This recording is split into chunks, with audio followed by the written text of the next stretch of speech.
Hey everyone, I'm Jeep Mama and I'm out here in my driveway getting ready to install some cool new Jeep products on my Jeep. A big, huge thank you and shout out to Slick Rock Gear and CPO at O3D Jeeps. I entered one of those social media contests, which I never thought people actually won those, but I did. I'm living proof of winning one of those. I won these JK pockets from Slick Rock Gear. These pockets are handmade in the USA molded plastic, and what they do is they replace the netting on your doors for the pockets. My Jeep's a 2015 and these pockets will be awesome for this Jeep. These pockets are solid black and they're going to match the interior of my Jeep. They also have the carbon fiber finish. So now I'm going to walk you step by step on installing these JK pockets on my Jeep Wrangler. Now your first step should be to read the directions. Now if you saw my last video, you'll know that reading the directions is really important so you don't miss any steps. And it also says that these JK pockets remove a factory component of your Jeep. So if you want to go back to the netting, you're going to have to call your Jeep dealer and get a whole new replacement. So step 2 is to gather up all your necessary tools. You'll need a scissors, box cutter, a flathead screwdriver, or you can use the plastic trim removal kit that I got from Harbor Freight. Okay, so it looks like spring has sprung. I need to put my sunglasses on because the sun is shining so bright. Anyway, so I was really excited when I found out I won these pockets because just a week prior to me entering this contest, I was looking at my netted pockets and I couldn't stand that look of all that stuff just sagging and hanging out of the pocket. I really was looking for a cleaner look and something more dependable to where I could put smaller stuff in that I knew wouldn't fall out of the pockets. So these JK pockets were the perfect answer. Okay, so the first step, what you want to do is you want to pull this elastic as tight as you can and use your box cutter carefully so you don't scratch the trim.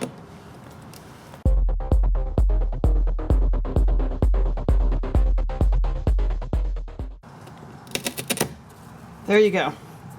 Now you're going to want to do the same to the other side. You're going to want to pull it as tight as you can and cut that elastic. Okay. Now any bits remaining will go back inside. So now you're going to want to do the same with this cargo netting. Now you can use a scissors,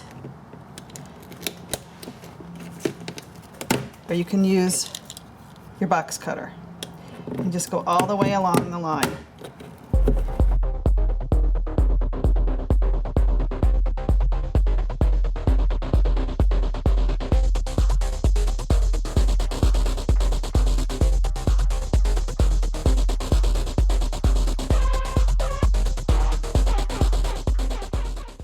Okay, and then you're going to want to go back in and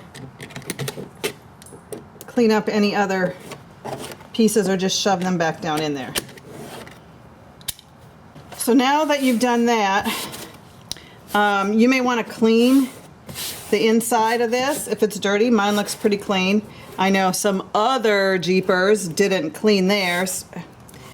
So these pockets have little tabs and you can tell this is for the front door driver's side. So I would start with this tab here that is on the outside of the door. And you just slide it right in, and then you go around to each other tab and slide them in.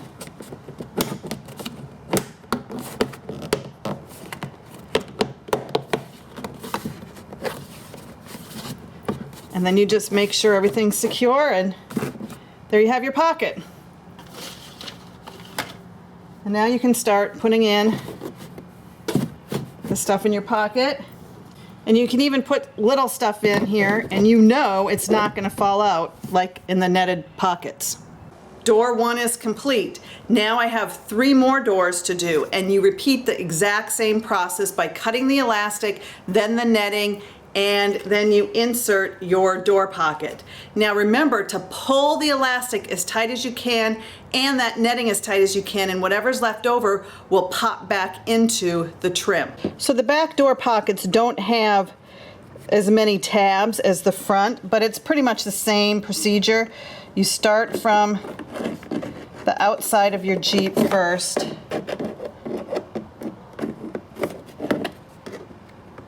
Oh, first you got to make sure it's the right pocket. Okay, this looks a little better.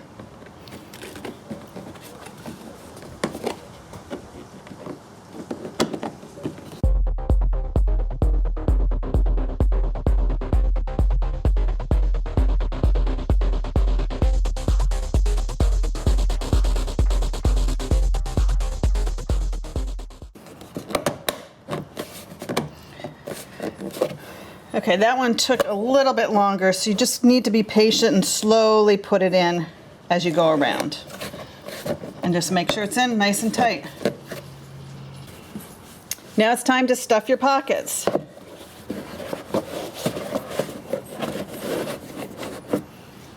Okay, so now for the most difficult pocket, and that's the center dash pocket. This is going to take a little extra work. Now, you can either use a flathead screwdriver, or these are the trim tools that I got at Harbor Freight. They're just plastic trim removal tools. So the first step is to engage your parking brake.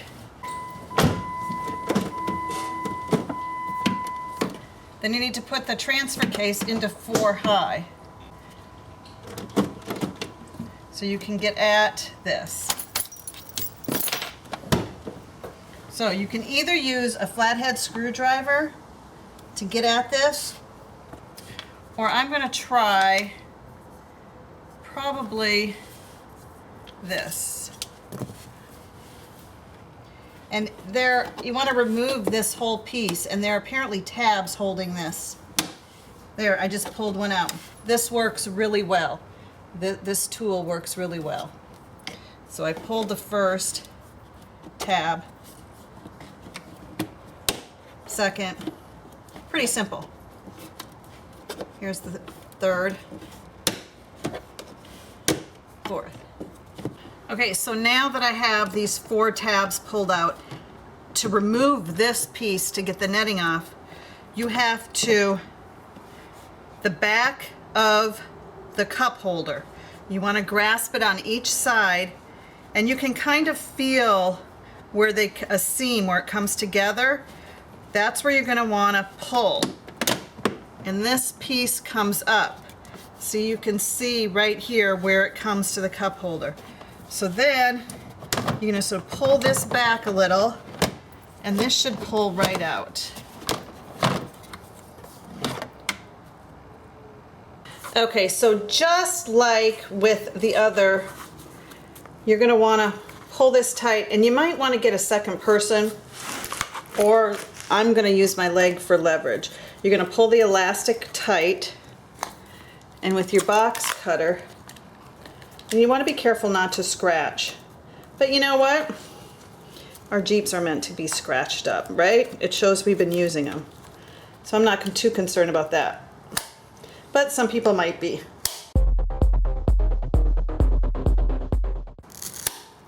Okay, side one's done. I'm going to flip it to the other side. I'm going to pull the elastic out of the netting so I can pull it really tight. This is some really, really thick elastic. Okay, now I have that elastic piece out.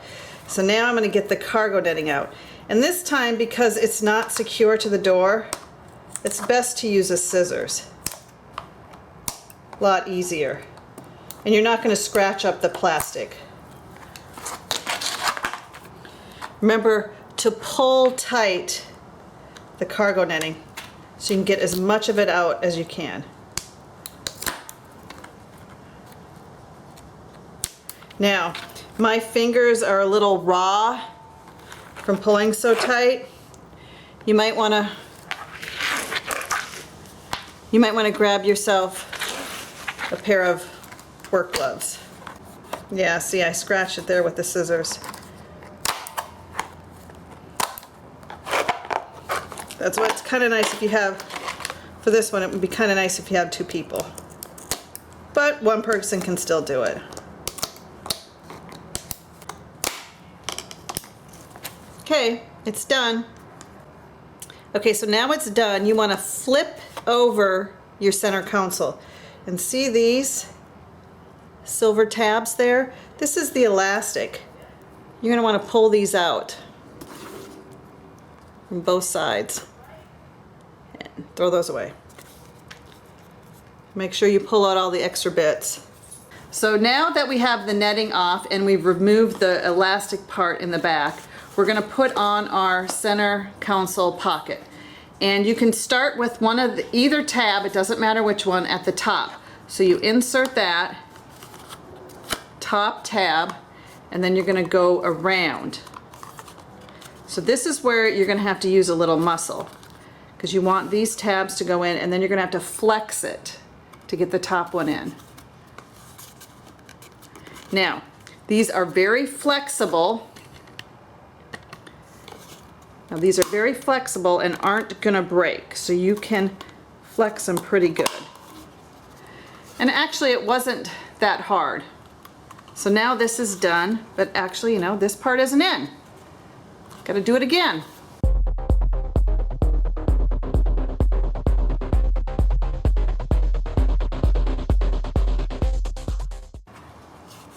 You know, to make sure all the parts are in.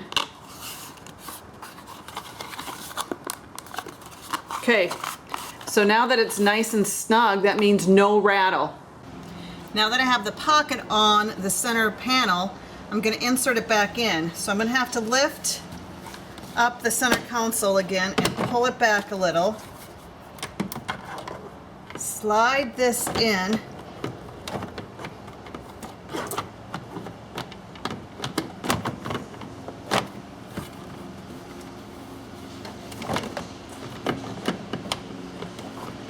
Till it slides down, pop that back in, and then pop all the tabs in.